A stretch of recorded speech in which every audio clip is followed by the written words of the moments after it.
Assez? C'est bon? Plus, moi? OK. Merci.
Hands up, guys.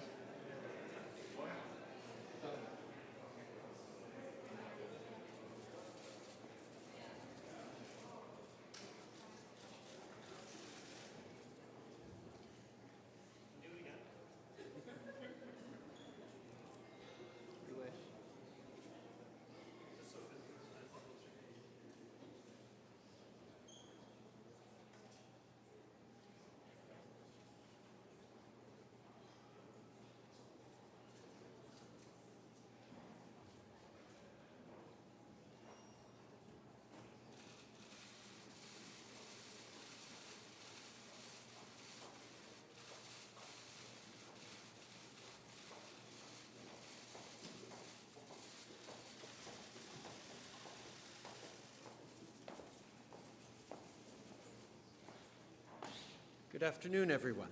Thank you for joining us here today on the Hill.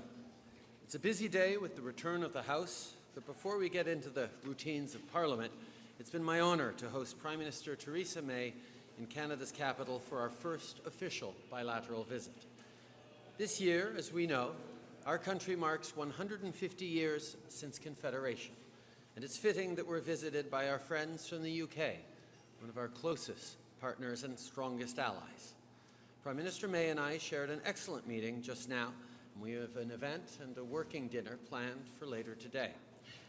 We last met at the G7 in Taormina, and today we discussed cooperation on a number of fronts that will grow our economies. Let me tell you about just a few of our initiatives. The Prime Minister and I agreed that going forward, our foreign, defence and development ministers will meet every year for a strategic dialogue on ways to further deepen our relationship. We also talked about trade. As we all know, CETA is almost over the finish line. This agreement will create jobs and stimulate growth for people in Canada and across Europe. Prime Minister May and I discussed the UK's ratification of CETA, as well as the importance of stability and continuity in the Canada-UK trading partnership into the future. And we've seen evidence of our strong economic ties just recently.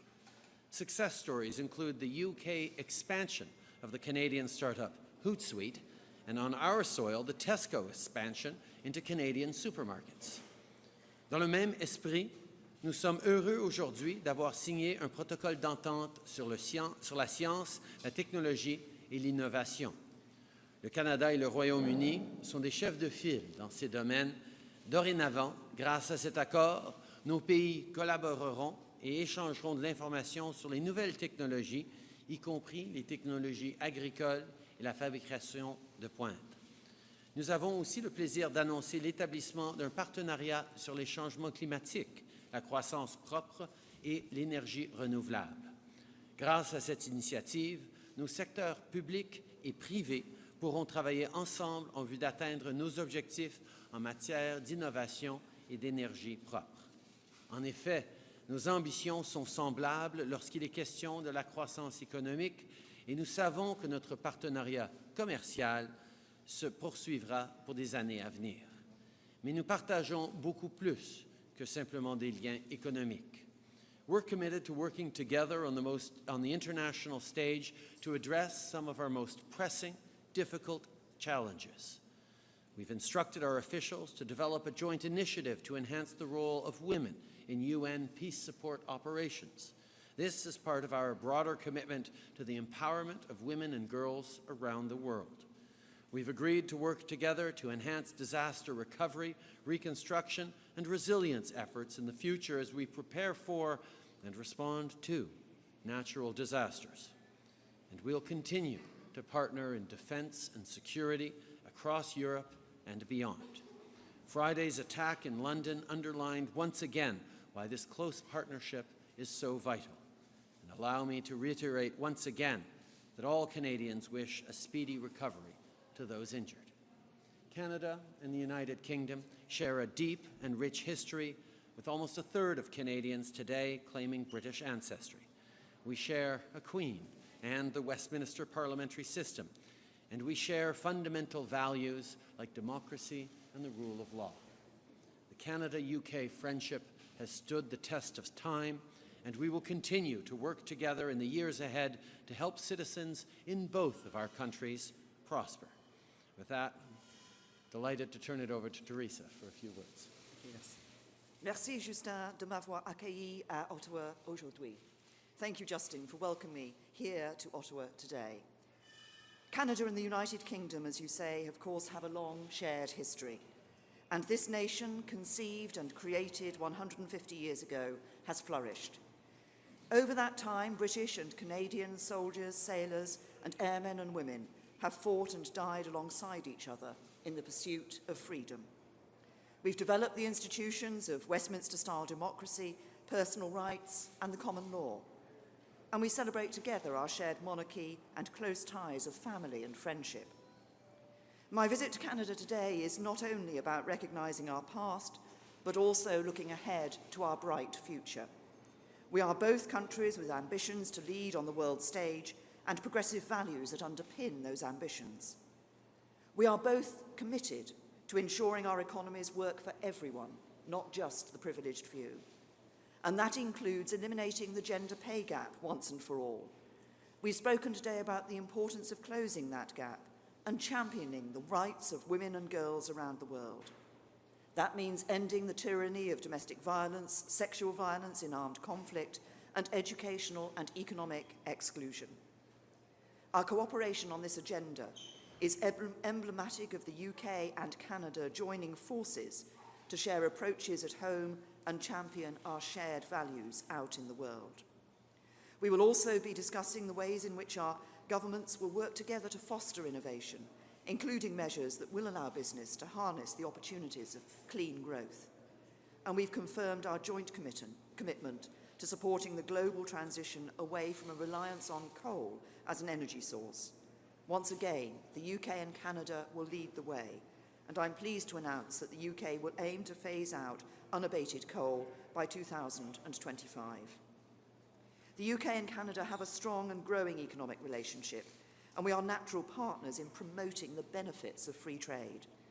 The EU-Canada Comprehensive Economic and Trade Agreement, CETA, the bulk of which, as the Prime Minister said, comes into effect this week, has significant potential to boost transatlantic prosperity and the UK economy, eliminating 98% of Canadian import duties and massively increasing the opportunities for British exporters. And I'm pleased that we have agreed today that CETA should be swiftly transitioned to form a new bilateral arrangement between the UK and Canada after Brexit. As staunch champions of the power of free trade to grow our economies, Canada and the UK will also work together at the World Trade Organization to promote and spread the benefits of free trade. The rules-based international system established after the Second World War is under threat as never before, and we must make sure it can adapt and change to cope with new and emerging powers and the economic realities of globalization in order to deliver growth and opportunities for all. As we work to support the global economic rules-based order, so too do we stand firmly together in upholding the international norms that govern our security. And I'm pleased to announce that we will deepen our defence and security cooperation in Eastern Europe as we stand up to Russian aggression there.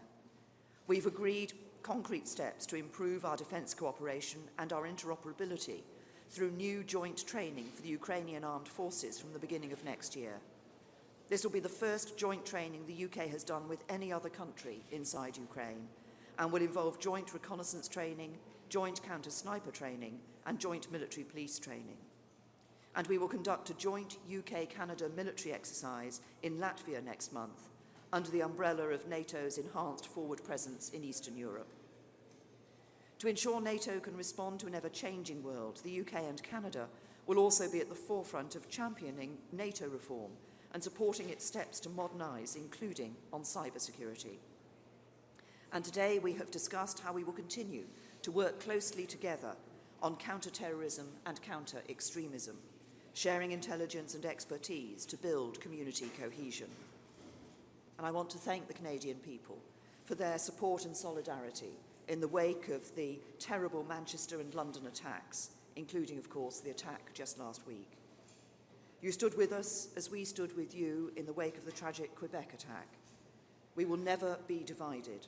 The terrorists will not win. Our values will prevail. When we come together and work as one to project our shared values on the world stage, we form a powerful union. From our cooperation as G7 members, in the Commonwealth, and in dealing with the awful aftermath of Hurricane Irma, providing life-saving aid to those in need, to the inspirational Invictus Games, showcasing the power of sport to inspire recovery, support rehabilitation, and generate a wider understanding and respect of all those who serve their country. The UK and Canada stand side by side. And I'm very much looking forward to our visit later today to meet British and Canadian Invictus athletes. The values and principles which make our countries special are needed more than ever in the world today. So Britain and Canada can confidently face the future together. Prime Ministers, good afternoon. Tana McCharles with the Toronto Star. You both spoke about earlier today a seamless transition from CETA to post-Brexit trade relations with Canada. You spoke just now about a swift transition. So can you tell me, did you agree today to start formal talks in that regard? And what would that look like? Is that going to be essentially a mirror image of CETA or a copy and paste? What does that transition look like? And is it underway now? We spoke about the deep ties we have between Canada and the UK on the commercial side. The trade relationship is one that matters deeply to both of us. And we recognize that with CETA coming into force later this week, we're going to see a decrease of over 90% of all barriers to trade between the UK companies and Canadian companies. Good for citizens, good for workers. We recognize the rules in place around negotiating with the EU and EU members, and we respect the need for the UK to determine its path forward with Brexit from the UK, from the EU. But at the same time, we know that there is in place CETA, as the UK has demonstrated time and time again its support for this trade measure. We will be able to move forward in a way that benefit in a smooth transition that keeps the essence of CETA applicable to the UK in ways that will respect the EU's requirements and rules. We want to ensure that when we leave the European Union, for businesses and people, that change is as smooth and orderly as possible. And bringing CETA, working on CETA as becoming the first of the bilateral trade relationship between the UK and Canada, that means that seamless transition can take place. People will know the basis on which that trading relationship will be set up. And we will be having a working group which obviously will be looking at the details of how that transition will operate in detail. Oui, bien sûr. C'est une très bonne nouvelle et pour l'Union européenne, mais aussi pour Canada et le Royaume-Uni de façon spécifique, que l'ASCG va venir en force de façon provisoire, qui va éliminer plus que 90% des barrières au commerce international entre le Canada et l'Union européenne, et particulièrement avec le Royaume-Uni. Et ce sera la base pour l'entente commerciale entre le Canada et le Royaume-Uni post-Brexit. La façon qu'on va assurer cette transition, c'est une chose dont on va discuter pendant les prochaines années, mais on est très conscient qu'il faut respecter les règles de l'Union européenne par rapport à la négociation, mais de toute façon, parce qu'on a l'ASCG qui entre en vigueur, c'est tout à fait raisonnable que, comme premier pas post-Brexit, ce sera l'ASCG et toutes ces opportunités qui sont là pour nos travailleurs, nos commerçants, nos citoyens, qui va assurer une transition sans perturbation lors du Brexit. My follow-up is a bit of a tangent, but you both talked about progressive values. You share you're both heading to the UN this week, and I want to know, Aung San Suu Kyi is speaking from Myanmar tomorrow, and I want to know what you need to hear from her. What is your message to her? Canada has given her honorary Canadian citizenship. Is she worthy of that? What do you need to hear from her tomorrow? Canada is extremely preoccupied with the plight of the Rohingya. The minorities, the Muslim minority in Myanmar. We have made our positions very clear. I spoke with Aung San Suu Kyi last week to impress upon her how important it was to de-escalate, to see the vulnerable populations supported, and to bring more peace and harmony to the region, but indeed to all of Myanmar. And I also just sent a letter to Aung San Suu Kyi laying out the important steps I think she and the Burmese government need to take in order to protect innocent lives and be consistent with the expectations not just Canada but the world has of her and of the Burmese government. Thank you. And I would echo those comments in relation to a need to de-escalate the situation, ensure that vulnerable people within Burma, Myanmar are actually being able to be living life in security rather than at the moment, as we see so many of them vulnerable, sadly, to attack, and so many leaving, in many obviously, as we know, going into Bangladesh. I think it's important the situation is de-escalated so that Rohingya people are able to live in peace. John.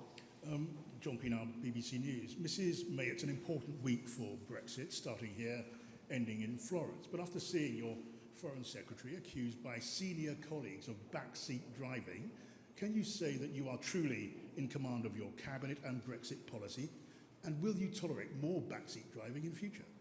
Well, look, the UK government is driven from the front, and we all have the same destination in our sights, and that is getting a good deal for Brexit with the European Union. That's a good trade deal, but also a good ongoing relationship in relation to other matters like security. And I've spoken in the past of the deep and special partnership that we want to build with the European Union.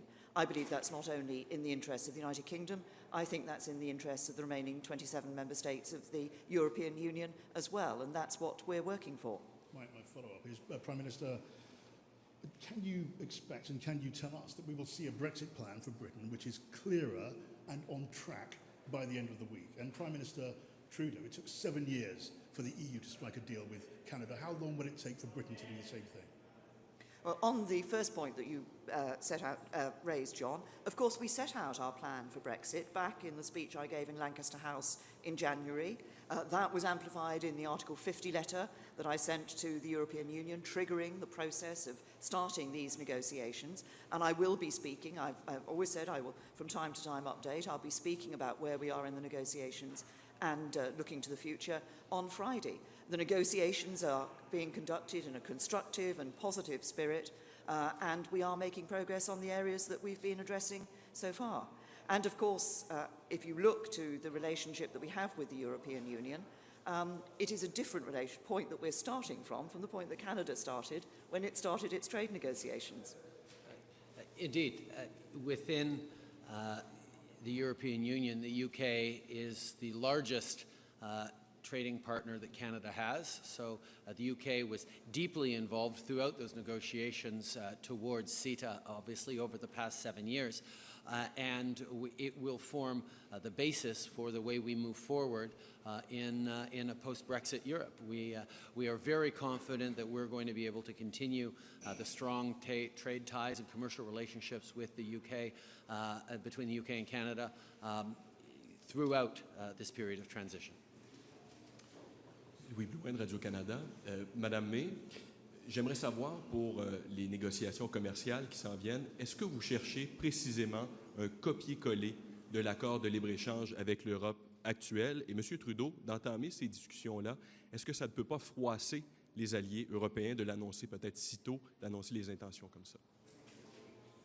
On the first point, as I said earlier, we want to ensure that for businesses and individuals, there's a smooth change over when Britain leaves, when the United Kingdom leaves the European Union, as possible. We want to see as little disruption to economies and to people's lives.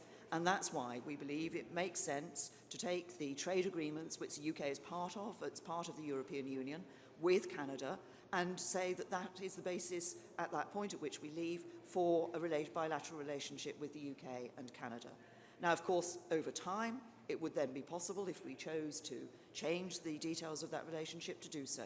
But I think at the point at which we leave, it's important that CETA is the basis of that transition. And just if I may, this is not something that this is something that we have discussed with the European Union and made clear that I think it makes sense that we have those smooth transitions. Nous avons mis sur place avec la SCG un cadre qui élimine la vaste majorité des barrières au commerce international entre le Canada et l'Europe, incluant évidemment le Royaume-Uni. Alors, c'est tout à fait logique et attendu que la SCG avec l'Europe forme la base de l'avenir commercial entre le Canada et le Royaume-Uni. Évidemment, une fois que Brexit sera officialisé avec l'Union européenne, on pourra parler et on parlera avec le Royaume-Uni de prochaines étapes ou de détails où l'ASCE n'est pas tout à fait, l'ASCE n'est pas exactement alignée avec les intérêts Canada-Royaume-Uni, mais comme première base, c'est sûr que ça va permettre une transition extrêmement rassurante pour nos investisseurs, pour nos commerçants et pour nos citoyens. Je veux faire un suivi sur pardon, en anglais peut-être. In English, there is no question that CETA, which eliminates well over 90% of all barriers between trade between Canada and the European Union, which of course includes, as it was negotiated, the UK, will make an excellent basis for ensuring a smooth transition in a post-Brexit world. After that, there will obviously be opportunities for us to look at particular details that could be improved upon for the specific needs and opportunities in the bilateral relationship between the UK and Canada. But as a strong basis for a smooth transition, CETA is perfectly designed and will be able to ensure for investors, for companies, and for workers and consumers a smooth transition. Je veux faire un suivi sur Bombardier. Madame May, est-ce que vous comptez aborder ce sujet-là avec le président Trump cette semaine? Et si oui, qu'est-ce que vous comptez lui dire? Et M. Trudeau, jusqu'où vous êtes prêt à aller pour mettre votre poids dans la balance avec Madame May, justement, pour faire avancer ce dossier-là? I have already raised the issue with President Trump in a telephone call I had with him last week, but I will raise it with him, the issue of Bombardier with him when I meet him again later this week. And I will be impressing on him the significance of Bombardier to the United Kingdom and particularly obviously to jobs in Northern Ireland. And we have discussed today how we can work together and to see a resolution of this issue, which from my point of view, I want to see a resolution that protects those jobs in Northern Ireland. Défendre les emplois, les bons emplois liés à l'aérospatiale et spécifiquement défendre cet avion excellent que sont les avions de la C-Series, c'est une priorité pour nous.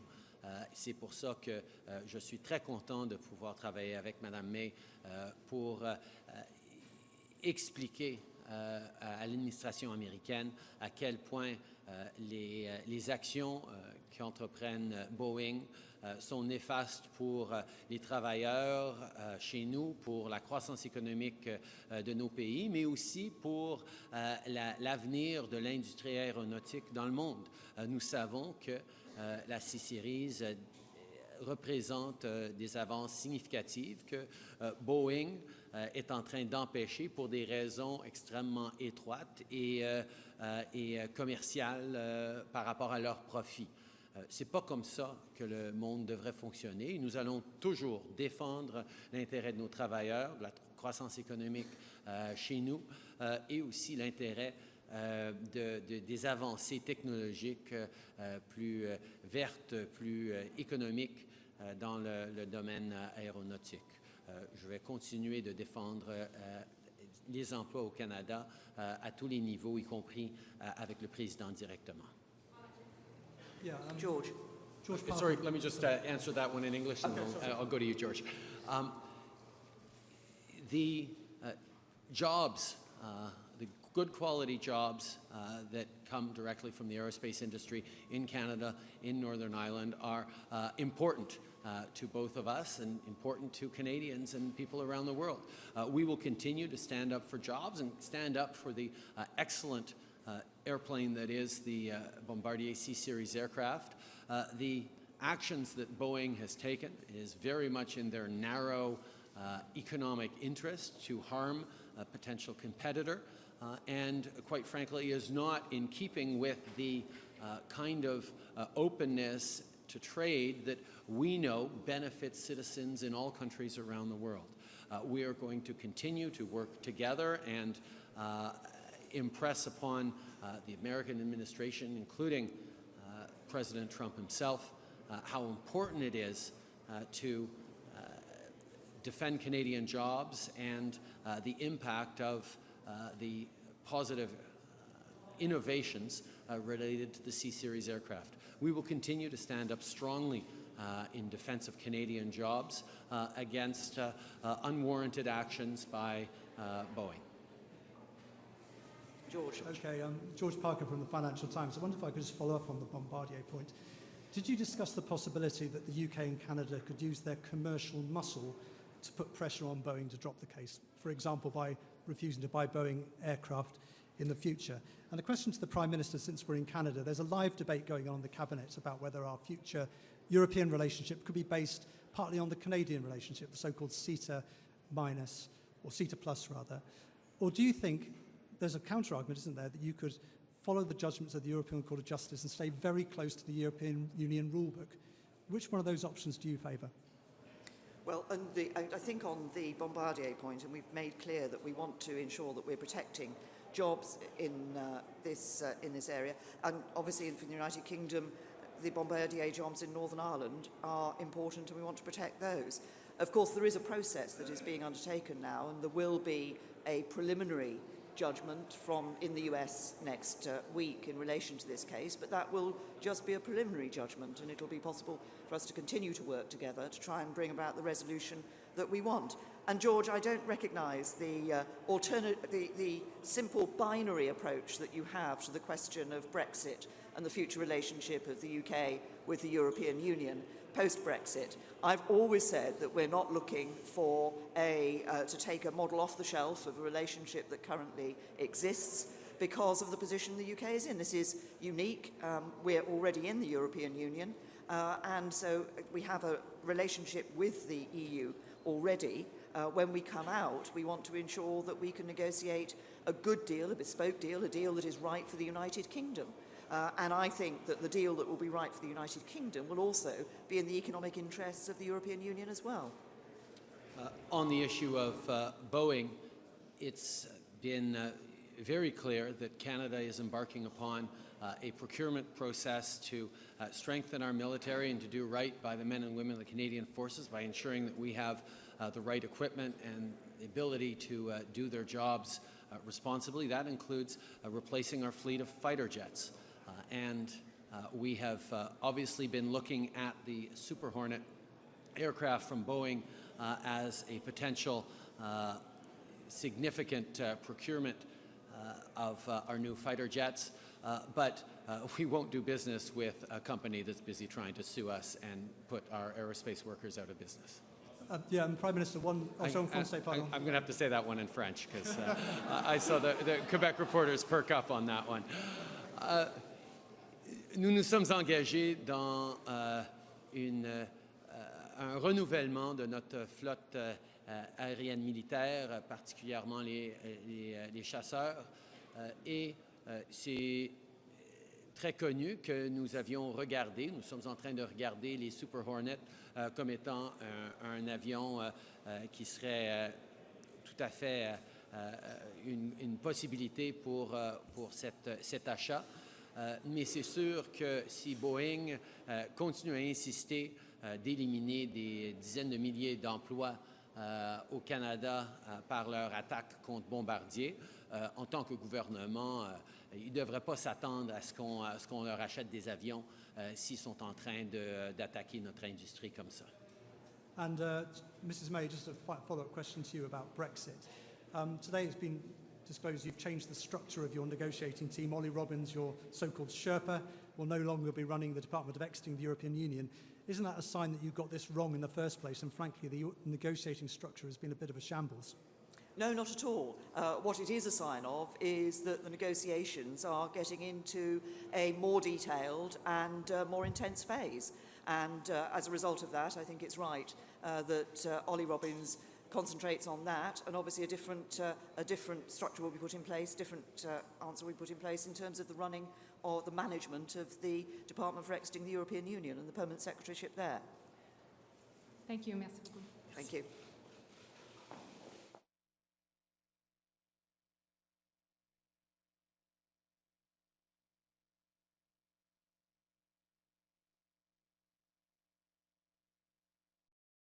You can't do like the old-fashioned